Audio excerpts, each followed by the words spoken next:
এই আমগুলো সেই কালকের আম? হ্যাঁ। তো অনেকজনে তোমায় কমেন্ট করছিল, যে জিজ্ঞাসা করছিল যে কি হচ্ছে কি না হচ্ছে আমটাকে দিয়ে, সেটা বলো। এই আমটা এখন শুকাবো। এই প্রসেসটা অনেকটা লম্বা হয়। কালকে কাটিং হয়েছে, কাটিং হওয়ার পরে নুন, হলুদ আর লঙ্কা দিয়ে, লঙ্কা গুঁড়ো দিয়ে এটাকে মাখিয়ে রেখে দেওয়া হয়েছে। কালকে সারা রাত এটা দিয়ে জলটা, যেটা মানে ঘামা ব্যাপারটা হয় না, যেটা মজে গেলে একটা জল বেরোয়, ওইটা বেরিয়ে গেছে। আজকে সারাদিন রোদে দেখো, তোমরা দেখতে পাবে, দেখো কেমন হয়েছে। আরসিবি জিতে গেছে, সেটার সাইড এফেক্ট চলছে, আর নিচে আমার বাচ্চাগুলো দৌড়াদৌড়ি করছে। তো এই আমটা এখন এরকমভাবে 15 থেকে 20 দিন রোজ রোদে দেওয়া হবে।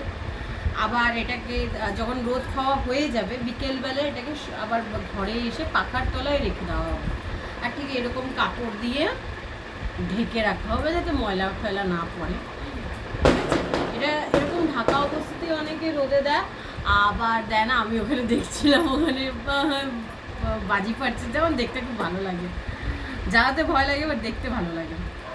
তো এরকম করে ঢাকা থাকে, এরকম করে ঢাকা দিয়ে আমি এটাকে এরকম করে আমার ডাইনিং টেবিলে রেখে দিই। এই এরকম এটা 10-15 দিন এরকমই থাকবে। তারপরে কি হচ্ছে না হচ্ছে আমি তোমাদের সাথে শেয়ার করব।